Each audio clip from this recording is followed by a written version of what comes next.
નમસ્કાર મિત્રો, મારી યુટ્યુબ ચેનલમાં તમારું સ્વાગત છે અને આજે આપણે વાત કરવાના છે ભાવનગર ગોહિલવાડના શક્તિશાળી રાજવી સાથેની સત્ય ઘટના છે મિત્રો, કે જેની શમશેરના ખણખાટે દુશ્મનોના દિલ ધડક્યા, જેના શૌર્યના તેજે ગોહિલવાડના ભાગ્ય ચમક્યા એવા ગોહિલ રણબંકા અને વિજયી પરંપરાના પ્રતીક એટલે આતાભાઈ. આતાભાઈના ઉલામણા નામથી ખ્યાતિ પામેલા ભાવનગરના રાજવી વખતસિંહજી રાજ્યકાળ 1772 થી 1816 ઇતિહાસનું એક દંતકથારૂપ પાત્ર છે. તેમનો જન્મ ઈસવીસન 1748માં થયો હતો. તેઓ ભાવનગરના રાજવી અખેરાજજી બીજા ઉર્ફે બાવાજી રાજ્યકાળ 1764 થી 1772 ના પુત્ર હતા અને ભાવનગરના સ્થાપક ભાવસિંહજી પહેલા રાજ્યકાળ હતો ઈસવીસન 1703 થી 1764 ના પૌત્ર હતા. 3 તાલુકા જેવડા ભાવનગર રાજ્યને તેમણે 3 જ દાયકામાં યુદ્ધો લડી અને 10 તાલુકા જેવડું સૌરાષ્ટ્રનું જુનાગઢ અને જામનગર પછીના ત્રીજા ક્રમનું રાજ્ય પ્રસ્થાપિત કર્યું. એમણે જીતીને ભાવનગર રાજ્યમાં સમાવી લીધેલા વિસ્તારોમાં તળાજા, જાંજમેર, મહુવા, વાઘનગર, ગઢડા, બોટાદ, લીલિયા, સાવરકુંડલા, ડેડાણ, મિતિયાળા, રાજુલા વગેરેનો સમાવેશ થાય છે. સૌરાષ્ટ્રમાં ત્રીજા ક્રમે હોવા છતાં ભાવનગર રાજ્ય આવકની દ્રષ્ટિએ પહેલા ક્રમે પહોંચી ગયું હતું. 18મી સદીના એ કાઠિયાવાડના 4 સમર્થ ઘડવૈયાઓમાં વખતસિંહજીનું સ્થાન છે. જુનાગઢ દિવાન અમરજી, જામનગરના દિવાન મેરુ ખવાસ, ભાવનગરના વખતસિંહજી અને ગોંડલના ભા કુંભાજી. જેમ ભાવનગરના ઠાકોર ભાવસિંહજી પહેલાને ભાવનગરના સ્થાપક ગણવામાં આવે છે, તેમ વખતસિંહજી ઉર્ફે આતાભાઈને ભાવનગર રાજ્યના શિલ્પી તરીકે ઓળખવામાં આવે છે. તેમના રાજ્ય અમલ દરમિયાન ભાવનગર રાજ્યના વિસ્તાર અને સત્તા બંનેમાં વધારો થયો હતો. તેમની કુશાગ્ર બુદ્ધિ સાહસ વૃત્તિને કારણે તેમના વ્યક્તિત્વમાં શક્તિ અને યુક્તિનો સુભગ સમન્વય થયો હતો. વખતસિંહજી એટલે કે આતાભાઈનો રાજ્યકાળ 44 વર્ષ સુધી એ વિસ્તર્યો હતો.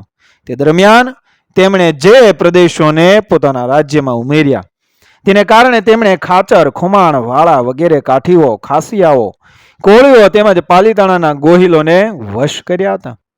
તેઓ ઘણી લડાઈઓ લડ્યા હતા, પરંતુ ક્યારેય પરાજિત થયા ન હતા. તેમના રાજ્યકાળ દરમિયાન ઈસવીસન 1772 થી ઈસવીસન 1797 સુધી તેમણે રાજ્યનો ચારેય દિશાએ વિસ્તાર કર્યો અને 1797 થી 1816 સુધી સમાધાનો અને સંકલનો દ્વારા રાજ્યને સુદૃઢ બનાવ્યું. તેમણે કરેલા રાજ્ય વિસ્તારની વ્યવસ્થા તેમના પછીના 1.5 સોકા સુધી એ ટકી રહ્યા હતા. અંગ્રેજોના આગમનના કારણે વખતસિંહજી પછીના સમયમાં લડાઈઓ, ઝઘડાઓ અને વિવાદોનો અંત આવ્યો હતો. વખતસિંહજી ઈસવીસન 1772માં ગાદી આવ્યા ત્યારે ભાવનગર રાજ્યમાં સિંહોર પરગણું, કોળિયાક પરગણું, ઘોઘા બારાના દરિયાકાંઠાના ગામો, ટાણા પરગણું અને ભાલનું પરગણું વગેરે પ્રાદેશિક વિસ્તારોનો સમાવેશ થતો હતો. ઈસવીસન 1723 થી રાજધાનીનું શહેર ભાવનગર હોવા છતાં ચડાઈ અને લડાઈના તે સમયમાં સિંહોરના ડુંગર ઉપર આવેલા કિલ્લામાં સહેલાઈથી બચાવ થઈ શકે તેમ હોવાથી સલામતીની દ્રષ્ટિએ વખતસિંહજી મોટાભાગે સિંહોર રહેતા હતા.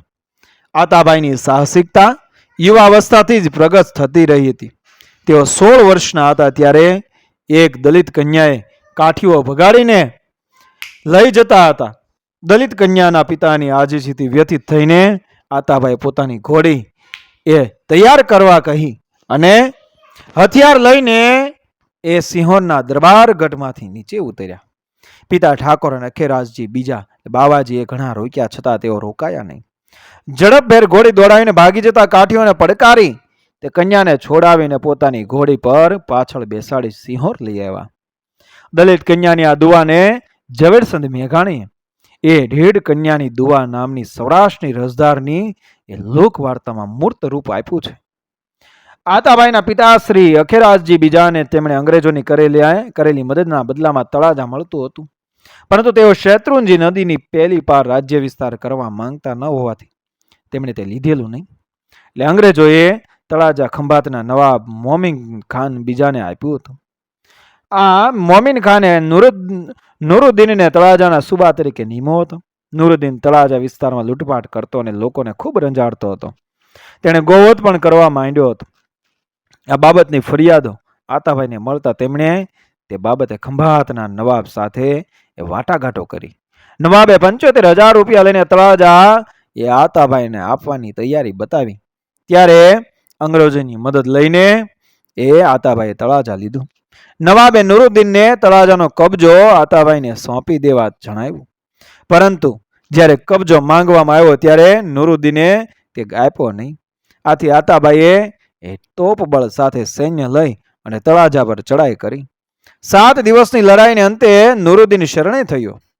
આતાભાઈએ તેને દરિયાઈ રસ્તે ખંભાત જવા દીધો અને તળાજા વિસ્તાર પોતાના રાજ્યમાં ભેળવી દઈ વહીવટીય વ્યવસ્થા કરી. તળાજાનો વિજય મળ્યો તે દિવસે ગોકુળ અષ્ટમી હતી. તે જ દિવસે તેમના રાણી એ અદીબાએ ભાવનગરના પાટવી કુમારને જન્મ આપ્યો. વિજયના સ્મરણમાં પાટવી કુંવરનું નામ વિજયસિંહ રાખવામાં આવ્યું. લોકો તેને કનૈયો કહેતા. 1780માં થયેલા તળાજાના વિજય સાથે આતાભાઈની જે એ વિજય કૂચ શરૂ થઈ તે 1797 થી અવિરત ચાલી. 1780ના વર્ષમાં જ લાઠી, ભાલ વિસ્તાર, બોટાદ અને ગઢડાના ગામમાં કાઠીઓ અને કોળી હુમલાખોરોનો ત્રાસ વધી ગયો હતો. તે અંગે લાઠીના રાજવી લાખાજી, ભાલના ચુડાસમા રાજપૂતો અને બોટાદ થતા ગઢડા વિસ્તારના એ ખાચર અગ્રણીઓએ આ અંગે ફરિયાદ કરી અને વખતસિંહજીની મદદ માંગી. વખતસિંહજીએ પોતાના એ તળાજામાં એ લડેલા સૈન્યને તૈયાર કરી આ વિસ્તારોમાં હુમલાઓ કરતા લૂંટારુઓને પરાજિત કર્યા. પરિણામે લાઠી, ગઢડા અને ભાલ વિસ્તારમાં વખતસિંહજીનું આધિપત્ય સ્વીકારાયું. આમ થતાં 1780નું વર્ષ તેમના માટે શુકનવંતું નીવડ્યું. મહુવા વિસ્તારમાં એ લાંબા સમયથી ખરેડિયા મુસ્લિમોના કબજા હેઠળ મિસ્રી ખસિયાએ ખરેડિયા મુસ્લિમોને હાંકી કાઢી તે વિસ્તાર એ કબજે કર્યો હતો. તેનો ભત્રીજો એ હમીર ખસિયો શક્તિશાળી અને મહત્વકાંક્ષી હતો. તેને વાઘનગર આપી જુદો કર્યો હતો. હમીરે ગોપનાથ, જાંજમેર વગેરે વિસ્તારો જીતી લીધા હતા. તે પોતાના તથા આસપાસના વિસ્તારોમાં એ ઘણો ત્રાસ ફેલાવતો. એટલે તળાજાના વહીવટદાર ખીમાજી અને અન્ય લોકોએ વખતસિંહજીને ફરિયાદ કરી.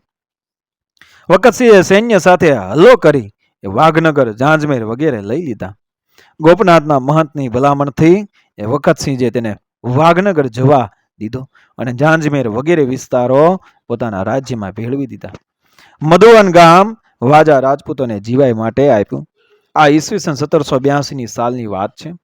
જસો ખસ્યો કોળી ચાંચિયાઓને મોકલીને વહાણો પર એ હુમલા કરાવતો. ઘણી વાર વેપારીઓના વહાણો કોળીઓ દ્વારા લૂંટાવી અને માલ સામાન બજારમાં વહેંચાવી નાખતો. આસપાસના વિસ્તારોમાં તેના માણસો એ ત્રાસ વરસાવતા. વખતસિંહજીના મામા ગોપાળજી સરવૈયા મહુવામાં ભવાની માતાના મંદિરે દર્શને ગયેલા.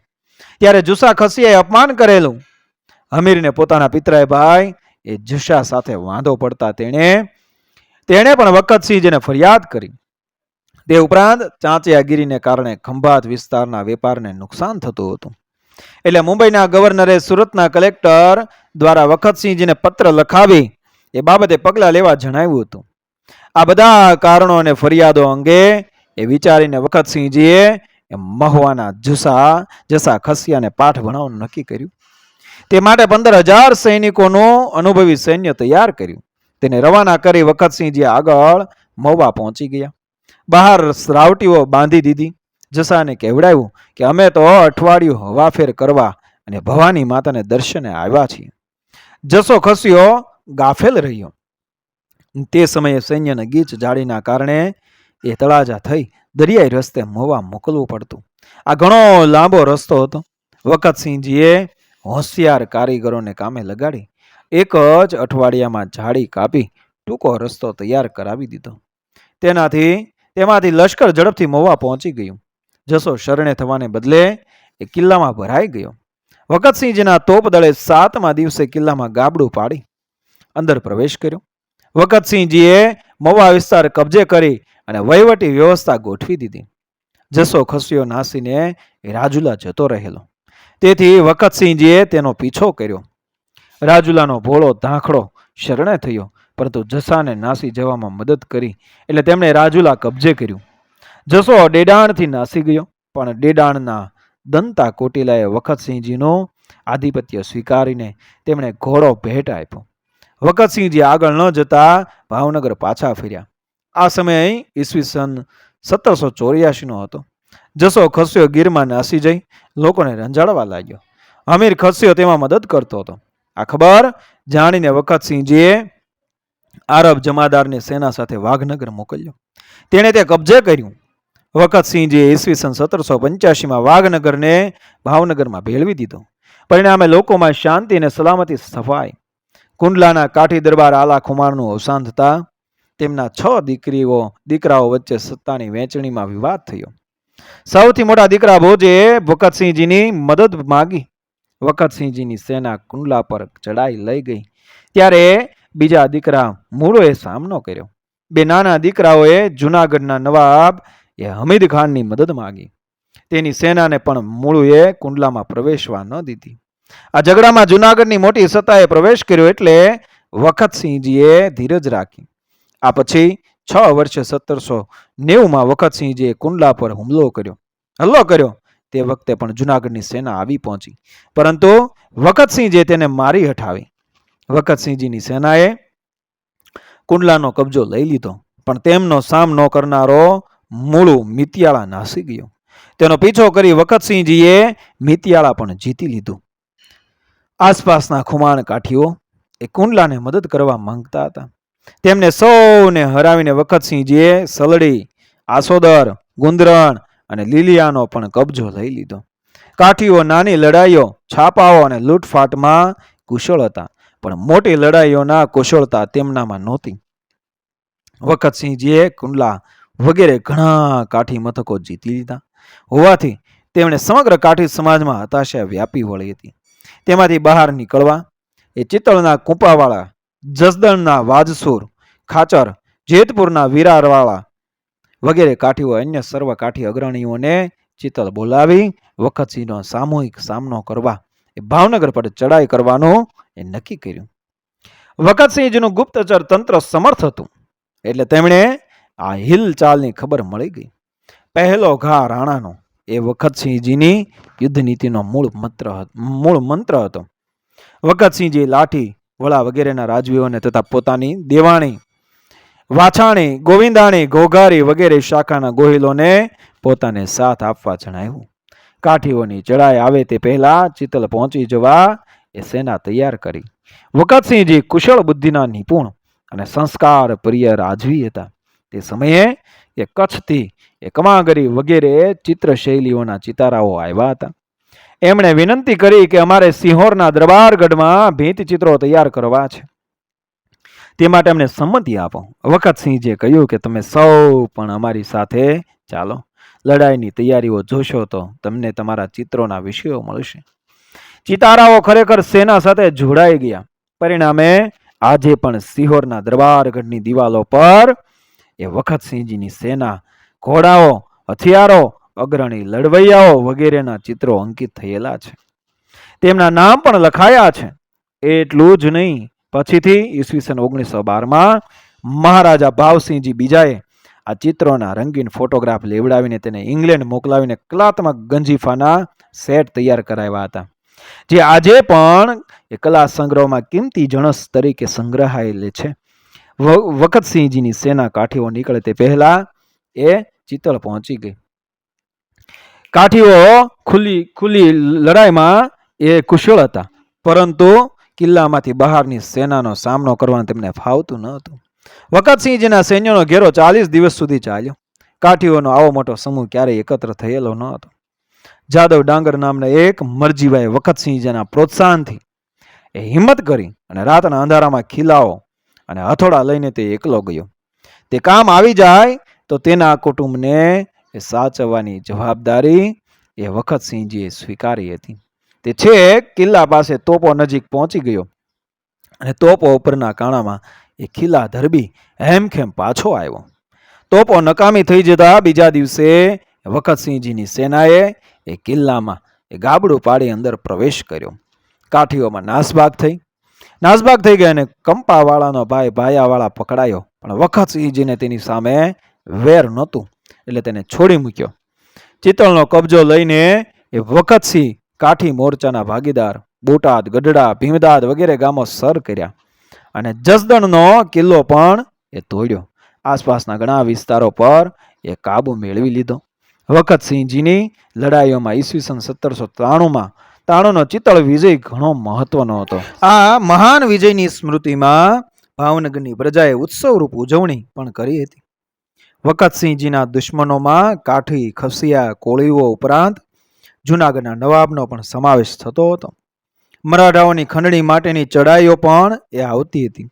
તે બધામાં શાંતિ મેળવવા માટે કાઠીઓ તરફથી સમાધાનનો સંદેશો આવતા ઉદાર થઈને વખતસિંહજીએ એક કુશાગ્ર બુદ્ધિનો પરિચય આપ્યો. પોતે સામે ચાલીને ચિતલ ગયા. એકત્ર થયેલા કાઠીઓ સાથે કસુંબો પીધો અને વધુ સંઘર્ષો બંધ કરવાની શરતે તેમણે કુપાવાળાને ચિતળ પાછું આપ્યું. સંઘર્ષો પછી સમાધાનની નીતિ આગળ ધરી અને વખતસિંહજીએ અવસાન પામેલા જસા ખસિયાના પુત્ર ખીમા અને પૌત્ર સામતને ગોપાળજી સરવૈયાની મધ્યસ્થિતિ મોણપર વગેરે 12 ગામ જીવાયમાં આપ્યા. તેમજ હમીર ખસિયા સાથે પણ ઈસવીસન 1793માં સમાધાન કરી તેને સેન્દ્રડા વગેરે 10 ગામ જીવાય માટે આપ્યા. પાલીતાણાના રાજવી ઉનડજી ગોહિલ કુળના જ હોવા છતાં તેના પૂર્વજ કાંધોજીને વખતસિંહજીના પૂર્વજ વિસાજીએ સિંહોર મેળવતા રોક્યા હતા અને વખતસિંહજીના વિજયોથી તેમને ઈર્ષ્યા થતી હતી. એટલે બંને વચ્ચે ટાણા, વરલ વગેરે સ્થળોએ લડાઈઓ થઈ. ઉનડજીને પાઠ ભણાવવા એ વખતસિંહજીએ પાલીતાણા, ગારિયાદાર વગેરેના કિલ્લા તોડ્યા. પરંતુ ગોંડલના ઠાકોરભા કુંભાજીની મધ્યસ્થિતિ તેમના વચ્ચે સમાધાન થયું અને ઈસવીસન 1794માં કાઠીઓ સાથે ઘણા સંઘર્ષો પછી લીલિયા, ગુંદરણ વગેરેના ખુમાણો સાથે હાદા ખુમાણ વગેરેને જીવાયના ગામો આપી અને વખતસિંહજીએ ઈસવીસન 1797માં સમાધાન કર્યું. તે જ રીતે જસદણના વાત્સુર ખાચર અને બોટાદ ગઢડાના ખાચર કાઠીઓ સાથે પણ કેટલીક શરતો સાથે ઈસવીસન 1798માં સમાધાન કર્યું. મુલકગીરીની ખંડણી ઉઘરાવવા માટે મરાઠાઓની સેના દર વર્ષે સૌરાષ્ટ્રમાં આવતી.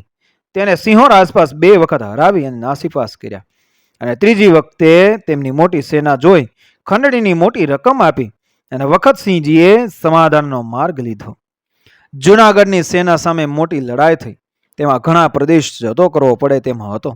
તે બચાવી લઈ અને વખતસિંહજીએ દર વર્ષે જૂનાગઢને જોર તલબીની રકમ ભરવાની શરત સ્વીકારી લઈ અને સમાધાન કર્યું. 18મી સદીના અંતે સૌરાષ્ટ્રમાં લડાઈઓ, વિવાદો અને ઉથલપાથલોનો મધ્યયુગ પૂરો થઈ રહ્યો હતો. તેના સંકેત રૂપે ઈસવીસન 1802માં પૂનાના પેશવા અને અંગ્રેજો વચ્ચે વસઈની સંધિ થઈ. મરાઠાઓને સૌરાષ્ટ્રમાંથી મુલકગીરી ઉઘરાવવા માટે દર વર્ષે લશ્કર મોકલવું પડતું હતું અને તેમાં એ ધાર્યા પરિણામો આવતા ન હતા. આથી વસઈની સંધિ દ્વારા મરાઠાઓની મુલકગીરીની પ્રથા એ બંધ કરાવવામાં આવે. તેમના વતી અંગ્રેજો ખંડણી ઉઘરાવી આપે તેવા કરાર થયા. આ માટે પેશવાએ અંગ્રેજોને 26 લાખની ઉપજ આપતા પ્રદેશો આપ્યા. તેમાં 1,05,000ની ઉપજ આપતા ઘોઘા, ધંધુકા અને રાણપુરના પરગણાનો સમાવેશ થતો હતો. તે સૂચક છે કેમ કે આ વિસ્તાર વખતસિંહજીના વર્ચસ્વ હેઠળનો હતો. તે બાબત તે પછીની ઘણી મુશ્કેલીઓનું મૂળ હતું. ઈસવીસન 1803માં મરાઠાઓની મુલકગીરી, મોટા રાજ્યો તરફથી થતી પરેશાની અને લૂંટફાટો વગેરેની અશાંતિથી પરેશાન થયેલા સૌરાષ્ટ્રના નાના તાલુકાદારોએ વડોદરાના અંગ્રેજ રેસિડેન્ટ કર્નલ વોકરને તેનો ઉપાય કરી અને મદદરૂપ થવા વિનંતી કરી. કર્નલ વોકરે પરિસ્થિતિનો સર્વાંગી અભ્યાસ કર્યો અને 1807માં સૌરાષ્ટ્રમાં આવતી મુલકગીરી સેનાના વડા વિઠ્ઠલરાવ દેવાજી સાથે તેઓ પણ જોડાયા અને મોરબી બાજુના ગામ ઘોટુ મુકામે તેમણે સૌરાષ્ટ્રના રાજવીઓનું સંમેલન બોલાવ્યું. તેમાં મરાઠાઓ વતી અંગ્રેજોએ ખંડણી ઉઘરાવે, ખંડણીની નિયત રકમ દર વર્ષે સમયસર મળે અને રાજ્યોની સરહદો વગેરેના ઝઘડાઓ બંધ થાય તેમ ઠરાવવામાં આવ્યું. વખતસિંહજીના તાબામાં તે સમયે 650 ગામ હતા. તેમની ખંડણી એ 74,500 નક્કી કરવામાં આવી હતી. આ અંગેના એ વિધિસર કરાર 1808માં થયા, જે વોકર કરાર તરીકે ઓળખાય છે. અને ઈસવીસન 1813માં ભારે દુષ્કાળ પડ્યો. લોકો પાંદડા અને જીવજંતુ ખાઈને એ ગુજારો કરતા. ત્યારે મારવાડમાંથી મૌ લોકો ગુજારો કરવા સૌરાષ્ટ્ર બાજુ ભાવનગરમાં આવી વસ્યા હતા. તેમાંના કોઈએ ગૌવધ કર્યો. ગૌ બ્રાહ્મણ પ્રતિપાળ તરીકે જાણીતા થયેલા એ વખતસિંહજીએ તેને દેહાંત દંડ આપ્યો. ખેડાના કલેક્ટરે વખતસિંહજીને મહેસૂલ ઉઘરાવનાર જમીનદાર ગણીને આ બાબતે વાંધો ઉઠાવ્યો. તેમનું કહેવું હતું કે વખતસિંહજીને કાયદો અને ન્યાયના હકો નથી. જ્યારે વડોદરાના ઉપરી અધિકારી રેસિડેન્ટએ તેમને તેમના અધિકાર સાથેના રાજવી એ ગણ્યા. મુંબઈ સરકારે વચલો રસ્તો કાઢી વખતસિંહજીની તેમના રાજ્યની આંતરિક સત્તાઓ માન્ય કરી અને ખેડાના કલેક્ટરના અર્થઘટન પ્રમાણે ઘોઘા, ધંધુકા અને રાણપુર પરગણાની દીવાની અને ફોજદારી સત્તા એ ભાવનગર પાસેથી લઈ લીધી. લાંબા સમયથી ભાવનગર રાજ્યને એ અંગ્રેજો સાથે મૈત્રી સંબંધો હતા. એટલે આવા અન્યાયી નિર્ણયના કારણે એ વખતસિંહજીને ઘણો આઘાત લાગ્યો. 3 પરગણાઓના 116 ગામો વિશેનો અંગ્રેજ સરકારનો નિર્ણય 1816માં થયો અને તે જ વર્ષે ભાવનગરના એ ઠાકોર વખતસિંહજીનું અવસાન થયું, જે ઉપરના નિર્ણયથી થયેલા આઘાતથી એ થયેલું હોઈ શકે. વખતસિંહજી કુશળ લડવૈયા તો હતા, પરંતુ તે સાથે મુશ્કેલીઓમાંથી માર્ગ કાઢનાર મુત્સુદી અને પ્રજાપ્રિય વ્યવહાર કુશળ વહીવટદાર પણ હતા. તેમના દાદા ભાવસિંહજી પહેલાએ ભાવનગરના બંદરી વિકાસનો એ પાયો નાખ્યો હતો. તેમાં વખતસિંહજીએ ઘણો વધારો કર્યો હતો. મધ્યપ્રદેશ, રાજસ્થાન અને ગુજરાતના પાટણ, અમદાવાદ વગેરે એ અનેક વ્યાપાર મથકોમાંથી કાલિકટ અને કોચીન જેવા બંદરો તથા ઈરાન, અરબસ્તાન અને આફ્રિકા જેવા દેશો સુધી નિકાસ પામતો માલ સામાન ભાવનગર બંદરે આવતો. સમયે ભાવનગર, સિંહોર વગેરે વ્યાપારના સારા મથકો હતા અને તેનાથી આર્થિક રીતે સમૃદ્ધ થયા હતા. વખતસિંહજીએ પોતાના રાજ્યનો અને પછીથી જીતી લીધેલા પરગણાનો વહીવટ ઘણી કુશળતાથી ગોઠવ્યો હતો. તે દરેકમાં પોતાના વિશ્વાસુ રાજપૂત અધિકારીઓને રક્ષણનું કાર્ય સોંપતા. ક્યાંય પણ ચોરી થાય તો ગયેલી વસ્તુ ટૂંક સમયમાં પાછી મળે તેવી સુચારુ જુમા ચોકીની વ્યવસ્થા હતી. તે જ રીતે મહેસૂલ ઉઘરાવવું, ન્યાય આપવો વગેરેની વ્યવસ્થા જાણકાર વણિકો, બ્રાહ્મણો કે નાગરોને સોંપવામાં આવતી હતી. આવી એ દુર્મદેશી ભરી વ્યવસ્થાથી રાજ્યનો વહીવટ સુખ શાંતિ ભરેલો રહ્યો હતો. વખતસિંહજી ધર્મપ્રિય રાજવી હતા. તેમણે 1801માં દ્વારિકાની ધર્મયાત્રા કરી હતી અને 1812માં ડાકોરના રણછોડરાયજીના દર્શન કર્યા હતા. તે સાથે દાન પુણ્યો કર્યા હતા. આ ધર્મયાત્રાઓના કાવ્યપૂર્ણ વર્ણનો તેમની હયાતીમાં જ લખાયેલા એ ચારણી કાવ્ય ગ્રંથ વખત બલંદમાં વિગતવાર મળે છે. ફૂલ વરસડા નામે કચ્છ ભુજ કવિતા પાઠશાળામાં કાવ્ય રચનાની તાલીમ પામેલા ચારણ કવિએ એ આ કાવ્યની રચના કરી છે.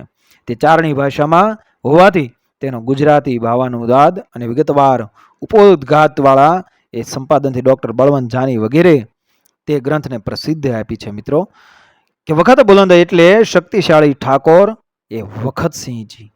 મિત્રો વિડીયો પસંદ આવ્યો મારી ચેનલને સબસ્ક્રાઈબ કરો, ફોલો કરો, શેર કરો. મળી આવી જ ઘટનાને પ્રેરણાદાયક વાર્તાઓ સાથે, આપણા ઇતિહાસ સાથે, આપણી સંસ્કૃતિ સાથે, આપણા ભૂતકાળ સાથે. જય મા ભવાની, જય માતાજી, જય શ્રી કૃષ્ણ, જય મહારાજા.